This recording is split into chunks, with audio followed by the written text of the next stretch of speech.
Hello. Hey I everyone, think this you're is live. Rahkee from Paranormal West.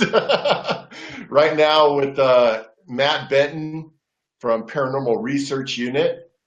And basically, we're going on right now to give you a chance to have any questions that you may have for Matt Benton before he does this documentary on Man versus Paranormal, what it's going to be about.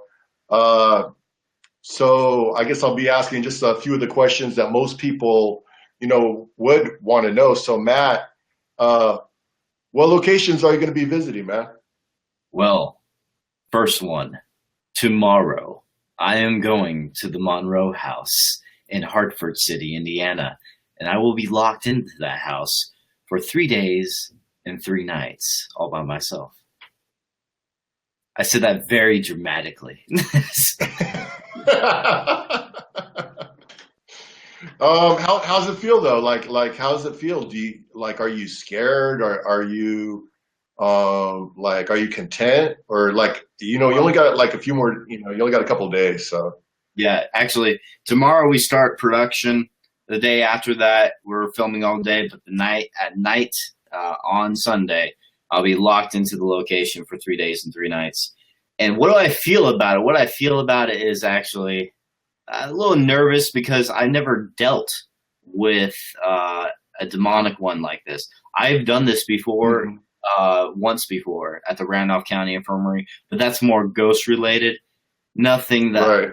didn't have to deal with anything demonic by myself. So what is going to happen there is real spiritual warfare. Is what I like to call it. It's going to be what's the word I'm looking for? It's going to be a mental challenge. I would pretty much have to say that. The first time I've done it, it was so weird not being able to talk to any living person for 3 days. It was different. It was kind of a psychological experience in some ways. You're only with dead. What do you do to pass time like within that that time frame? Well, just try and get answers. The first time I went, I actually had my phone too, but here's the thing. I'm changing that because I want the full psychological experience. I didn't feel like I got the full experience the first time I did it. So what I'm going to do is get rid of my phone. I'm going to have them take my phone, and I will not be able to call for help if there's an emergency. I'm not going to be able to do anything. If something happens, it happens, and some things to be nervous How, about. I'm mostly nervous about actually sleeping in the location because I've had experience once being attacked while asleep. It's because you're more vulnerable when you're asleep. We have and how far away are the you're obviously going to have like a film crew going to be like around the area, and like they're not going to be in the location with you, right?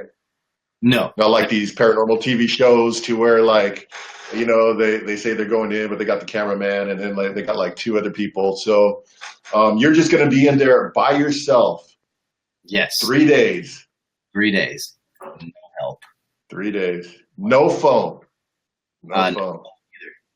no phone, no communication. I'll just be there. We just got a comment from JP, sexiest man, I saw that.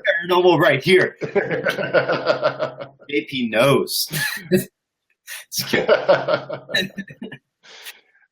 man, thanks. Shout out to JP. Shout out the good dude. You know, Uh, you know what's funny? I learned about JP because he actually had the same idea as me. A little bit after I shot at Randolph County Infirmary doing my episode, I think about 4 or 5 months later, he came out with his own doing the same thing at a jail, which I thought was pretty cool of him. That we thought the same thing. His was an episode, and I'm trying to do it in a more of a documentary format, so that's the only difference between ours. But yeah, JP is a pretty cool guy. Um, we have a different style, so it's good idea to go watch his version, and then when mine comes out, you can watch ours too.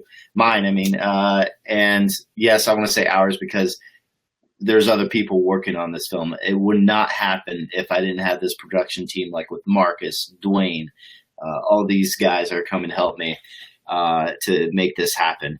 So it's going to be pretty interesting. I can't wait. Tomorrow's the day. Go follow Man vs. Paranormal on Facebook, and you can see all the behind the scenes by what happens tomorrow and the day after that. And then after that, you won't be able to hear from me for 3 days. Tina writes, "Hey, it's Tina. I'm here watching." So shout out to Tina. Also, with this, what do you think the differences is as far as like an individual investigation versus team investigation for paranormal? There's pros and cons to everything. The con to doing it by yourself is that you're not going to be able to have someone back up what you saw or what you experienced. So everyone that's watching you is going to have to just trust you, or your equipment has to pick it up too. So that's the difference between that. And when it comes to psychologically, completely different. I had zero fear when I'm with a team. Like, it's not scary at all when I'm with the team. It doesn't even faze me. But I did it one time without a team, and it was a little bit of a different story. And yes, JP, the activity does seem to increase when you're alone sometimes. It depends on the location, I believe. And when it comes to demonics, they like to feed off of your fear. I believe they feed off of that negative emotions that you have. And if I have fear and I show that fear, maybe it would be more active. I don't know. We'll have to see. I'm doing 2 of them that are pretty demonic, so we'll see. What have you done, Matt? What have you done to like prepare yourself to be alone? Like, have you done like any type of meditation or what do you do to prepare yourself for something going for like 3 days straight? I mentally prepare for it in my head. Like, what if this happens? What if this happens? I like plan things out. You can't really think about it too much, or you're going to go crazy about it. So when it comes to, I sometimes physically, I feel like if you're going to be going against demonic forces, I believe that you should be mentally and physically fit. So that's why I've actually been trying to get into shape again. So cleansing myself to connect spiritually better. And also with the more upper powers in my faith. That's very important when it comes to demonics. So we're going to see what happens at Monroe. There's a lot of information that supports maybe it's a demonic, but also it seems like there was an abusive family, maybe the husband that was abusive to the wife and kids is what we're getting from the mediums. And also some information that there was a demon that was in control of that person, probably possession, and also sacrifices. And I got some more information. You have to watch the documentary, but I got some information that supports that theory of the whole sacrifices thing that the mediums are saying. So that's very interesting. What do you expect to capture? Like, what do you expect to capture through at the location? Like, what are you trying to get? You know, in the paranormal field, you can never, you never expect it. It's all, usually it doesn't happen when you want it. Usually it's random. But what I'm hoping, because this is reported all the time, and the Monroe house specifically, is that the cabinet door is always open by itself. So I want to have a camera there pointed at the cabinet doors as long as I possibly can throughout the 3 days and see if I could capture it. That's the big thing I'm going to be doing during that investigation, is have the camera on there like pretty much the whole damn time until during those 3 days, hopefully they actually open up like it's been reported multiple times. I've also heard that there's a lot of disembodied voices of children and screams in that house. So maybe I might capture something like that. Also, heard people being scratched there that's interesting to me. But the only problem is I don't think I had never been scratched before, and I've dealt with demonics before, but they never scratched me. They always scratched other people around me. I don't know what it is. It's probably the protection shield I give off. I don't know, but Right. but it doesn't seem to happen to me. So I don't expect it to happen to me. But it's the paranormal field is unexpected. You just don't know. It could happen. So second And I couldn't hear you. It cut out on me. I'm sorry. So yeah, when it comes to other locations, I'm also doing two others, which is the Madison Seminary and the House of Wills. And the reason why I smile about that is because so many investigators have told me that, sorry, not so many, I made that a little bit more dramatic. About 5 or 6 investigators have told me that the House of Wills is one of the most active locations they've ever investigated. And that intrigues me a lot. I didn't even know about that. It was to that a level until I already chose the location and I learned more about it. So I got lucky, and usually I go towards the places that call me. Monroe House and House of Wills were definitely calling me, and that's why I chose those 2 locations. And I realize it's usually the dark locations that are usually calling me. That draws me into these locations. And Madison Seminary didn't really draw me in, but I'm still interested. It's an amazing looking place. It's a beautiful place. And that looks like a great place to go investigate. And it seems more ghost related, so I get a break from all the demonic shit. Oh man, that's crazy, man. Like I don't know how you could do it 3 days. I have yet to ever try that. Man, that's just awesome. JP Wright, dark locations. Don't be. It's horrible. That's horrible. That's horrible. And then he also writes, why isn't it titled Women vs. Paranormal? Don't be sexist, bro. So, this JP again. This is JP again. Oh man. So how many people are going to be on your film crew like around you? Well, we have like 2 days of shooting before I get locked in. We're going to be rolling interviews. So I'll have Marcus, Dwayne. Hey, Marcus. Speaking of the Marcus just showed up right now. Yo, bro. What's up? What's up, Marcus? Yeah. So Marcus, he's a filmmaker, and we've been working together a lot lately. With some paranormal, our own paranormal show. We combined paranormal films and paranormal research units. So, yeah, he's an awesome guy, and he has that same work ethic as I do. So that's really what's cool about Marcus, and I'm very happy to find someone like that. But there's like about 6 people that are going to be doing the production, and Marcus is going to be my main guy, though. So I noticed that you were talking about it was going to be 9 days of filming.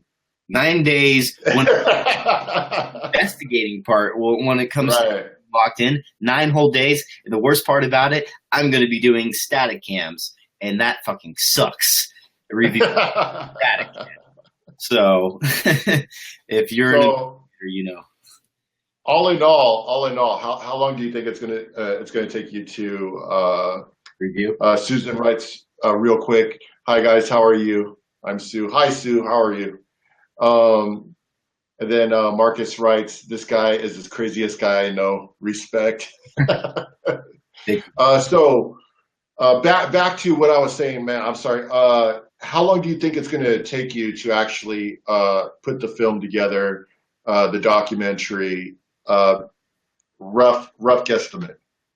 Well, usually it takes me about a month to edit a full episode if nothing goes wrong with it, and I have everything I need, and I don't have life getting in the way. Then it takes about a month for me to edit a full episode. But when it comes to a full feature film, I've never done a full feature film, but I'm guessing it's going to take about 3 months to edit. It's just a guess. It could be more. But the reviewing is it's the most extensive I'm going to be doing for anything I've ever done in the paranormal field. 9 days of reviewing is ridiculous, and I have no idea how long that's going to take.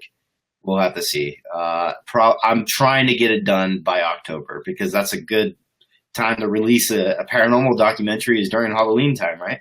So I'm trying. Yeah. That's my goal. But things can change. So, any other questions from the viewers? Any questions from the viewers? Susan writes, when will you guys be around Jersey? I've been dying to go on an adventure. Matt, when will you be around Jersey? I have never, I haven't planned anything yet. I want to go check out the New Jersey Devil. But yeah, I haven't really planned it. I don't even know if I believe in the New Jersey Devil, and that's just one of the paranormal stuff. But that's not really ghost related. Apparently, it's more like a monster. More crypto. Yeah, cryptozoology. Matt, next year, bro. Okay, so apparently next year said by Marcus. Wait, what was the other question from JP? And then JP writes, us three need to meet up at House of Wills one day. That would be an epic trio. Yeah. JP Doyle, Matt Benton, and Rahkee. Oh, yeah, that would be awesome. That would. House of Wills? We actually talked about that a little bit. He's planning on coming down to the House of Wills. I'm not going to say when. I'm not going to give any details. But he's planning on trying to come down to House of Wills, and I think it'll be cool if we met up because here's one thing. I'm doing the House of Wills by myself. I want to see the difference here, and when it comes to activity, I want to see if it's going to be different when I'm with the team investigating location or when I'm by myself. See what it feels like. You know what I mean? So that's when JP gets down here. That'll be pretty cool if we do the House of Wills. One question that I even have, what are your, as far as orbs, what do you think? Actually, paranormal question of the year. I should have like you know what, I'm going to get like this bucket, and then I'm going to have like this bucket of questions that like the what do you call it? The hard stuff to talk about, or the like orbs and crypto. I think I'm going to have like this bucket. So when I do like an interview, I could like, you could latch on the bucket and go that way. To that question. 1 second. JP just said something that's very interesting to me. That place is always also drawing him too. So the House of Wills is drawing people in, and I personally believe it's because of these dark forces. So I thought that was very interesting that JP said that, because I'm not the only one where they're being drawn into that place. So JP is too. And we'll probably find out why later. But yes, let me get back to your question. Orbs. Orbs. You know what's funny? When I first started investigating, I did not believe in orbs at all when I first started. And then I started investigating more and more, getting more experience. And then I captured a few things that were like orbs that were actually very interesting in its movements. And also going into your body, then coming out of your body. The first one I captured that really grabbed my attention was at the Palomar Hotel, where this orb flies into my chest and then comes out of me, and it changes into a different color, to the color blue. Dust is not going to change colors. It's going to be white because that's the reflection color of your white light or your IR light. It's going to be like the Whaley House. This place is haunted. There's spirits coming up, and then you see like in the camera like over 200 orbs just because it's so dusty. I believe that orbs are mostly dust and bugs. I want to say 99% of them all are, but there's certain ones that I discovered when I started investigating that seemed like it was something more paranormal to me. It wasn't normal. It was defying the laws of physics. For example, at the Revenant Universe, where I captured an orb we actually captured an orb on the DVR system of it staying still in midair for a good 5 seconds, and then all of a sudden it starts flying away. That was really interesting. Never seen that before. We got a question. And the question is, what has been your worst experience? Hmm. During an investigation or just at home too? I'll go at an investigation. Okay, at an investigation, to tell you the truth, um, I never had it. I guess when when it was something personal to me, not really anything has gone to that level to where it affected me where I didn't want to investigate or it scared me too much. Nothing really scares me in the paranormal field as much.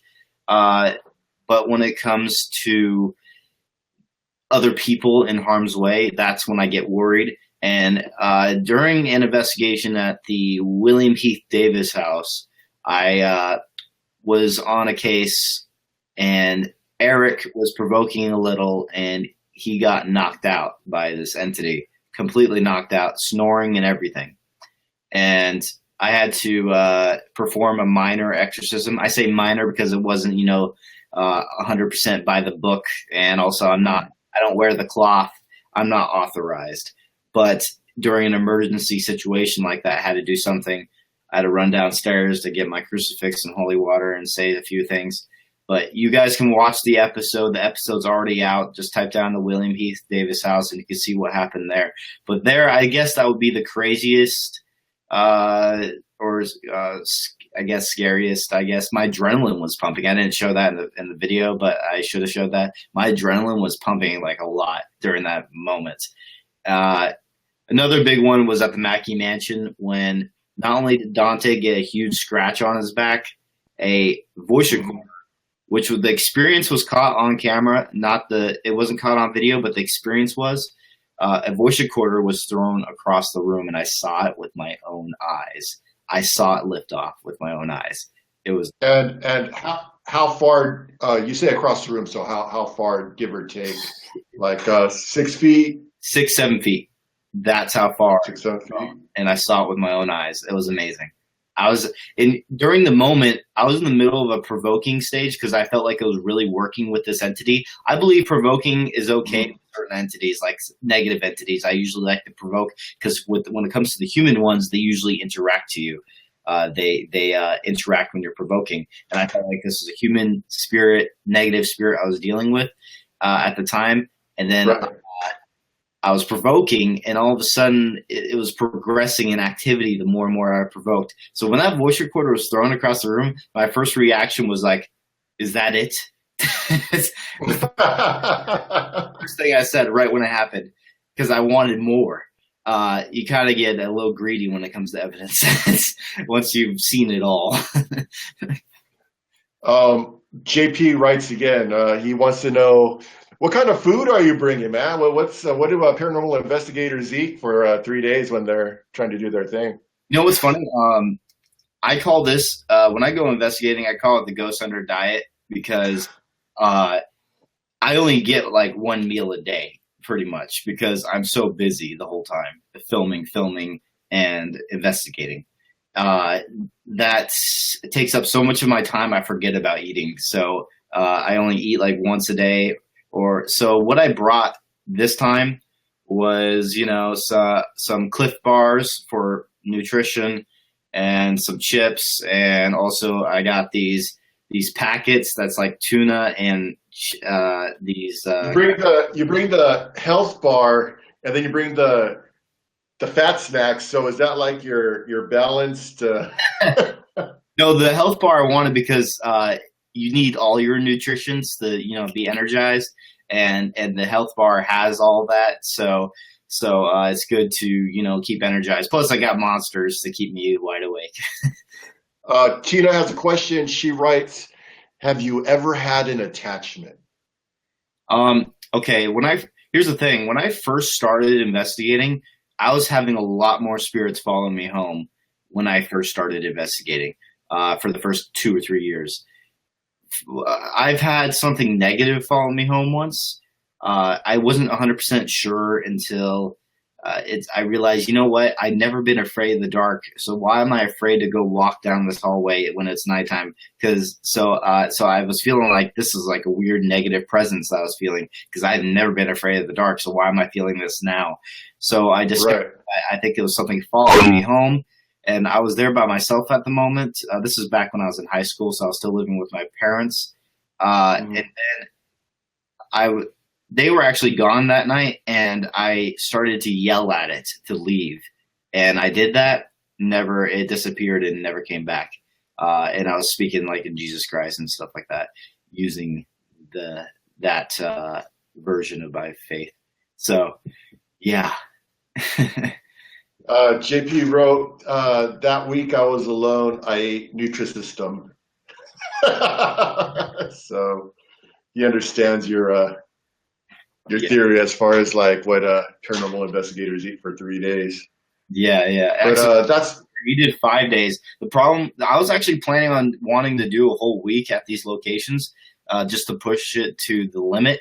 But the problem is, I couldn't find any locations that until recently, until I've already booked these other ones. I found one, but I couldn't find a location that would be a good price and have me there for a whole week.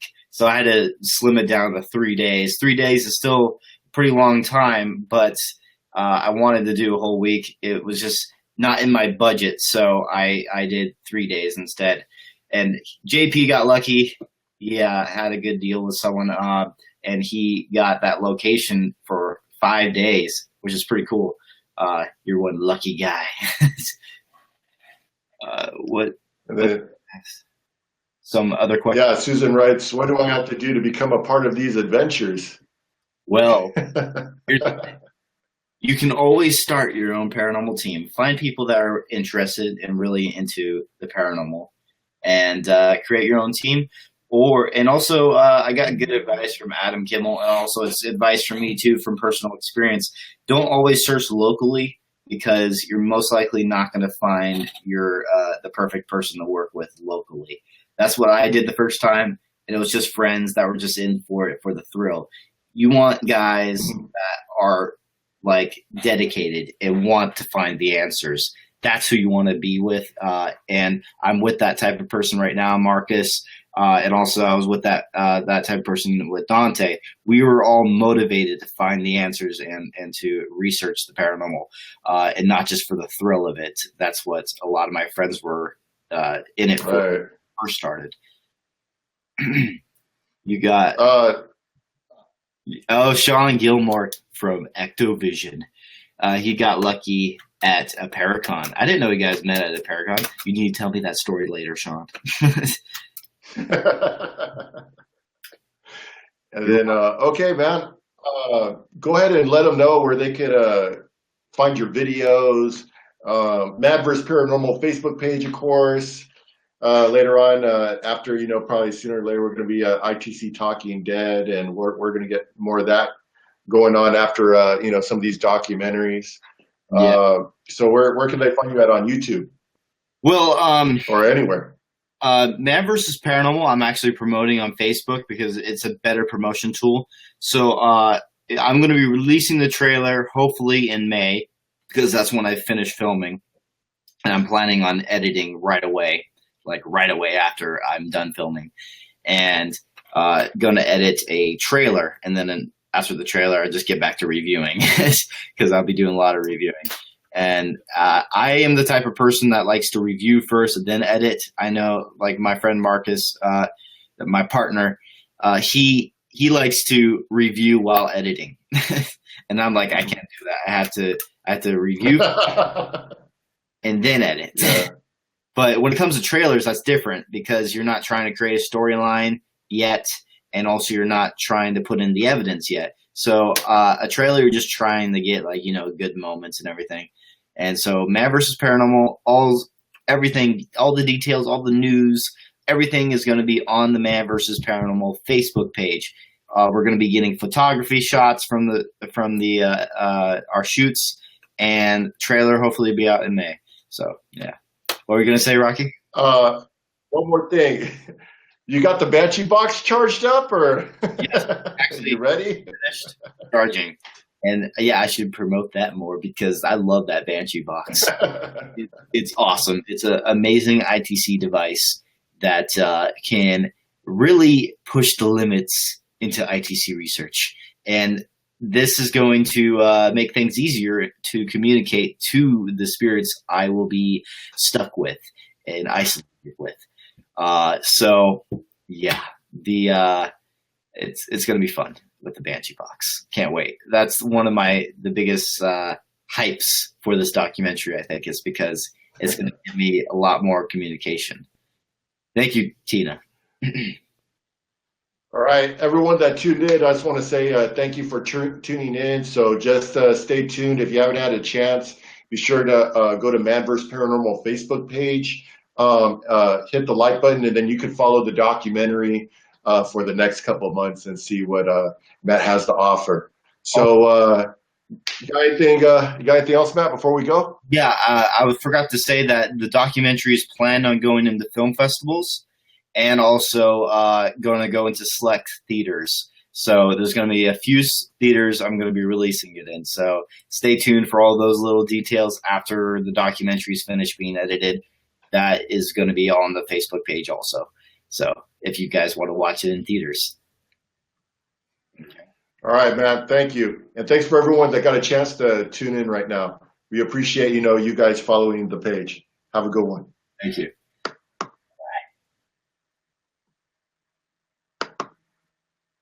And there's still I'm trying to end this. There's live. I'm trying to. 5 viewers watching our fail. Oh man, I know. Hold on, I'm trying to end.